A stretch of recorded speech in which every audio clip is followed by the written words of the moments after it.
Supreme court में वैसे दोस्तों कई मामले आते हैं, लेकिन सुप्रीम कोर्ट में एक ऐसी याचिका है जिसकी खूब चर्चा हो रही है। इस याचिका की सुनवाई का जो वाक्य है वो सामने आया, जिससे जज भी हैरान हो गए।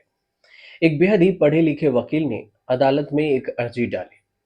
उन्होंने कहा कि दिल्ली यूनिवर्सिटी से, उसके बाद इंजीनियरिंग और आईआईएम कोझिकोड से एमबीए किया।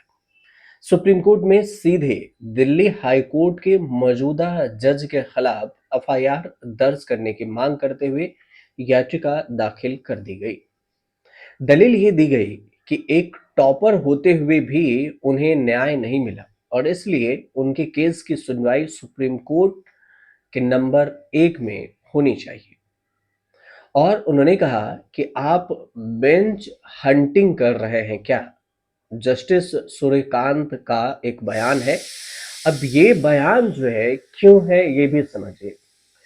जस्टिस सूर्यकांत ने जब याचिका से ये पूछा कि क्या वह बहस करना चाहते हैं या फिर जजों को चुनना, तो याचिकाकर्ता ने जवाब दिया कि उन्होंने कानून सिर्फ इस केस के लिए ही पढ़ा है और बार एंड बेंच के अनुसार से। इस पर जस्टिस सूर्यकांत ने मजाक में कहा कि यही हमें अंदेशा था और आप जैसे लोग रेयरेस्ट ऑफ रेयर हैं।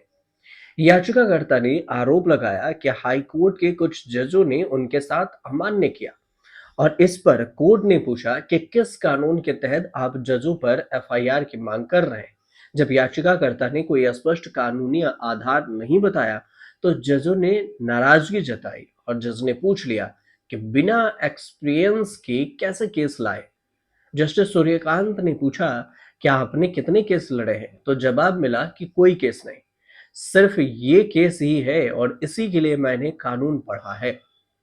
कोर्ट ने पलटवार में कहा कि आप तो वाकई एक्स्ट्रा ऑर्डिनरी इंसान हैं, रेयर ऑफ रेयरेस्ट।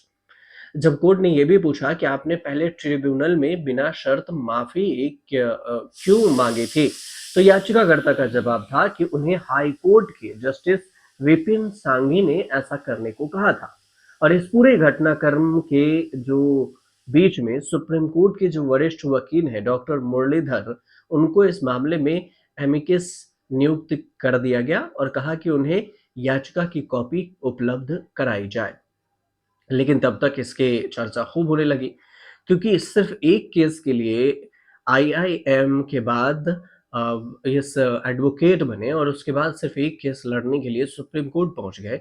और वो भी ये नहीं पता, ना एक्सपीरियंस ना कुछ भी, और ये नहीं पता कि किस केस के मतलब इसमें एक्सपीरियंस नहीं है तो कौन सी धारा के तहत आप लेकर आए हैं।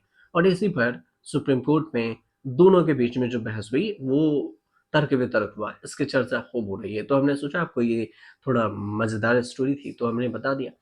अगर आपको सही लगे तो हमारे चैनल से ज़रूर जुड़िए, सब्सक्राइब कीजिए, शेयर कीजिए, कमेंट ज़रूर कीजिएगा।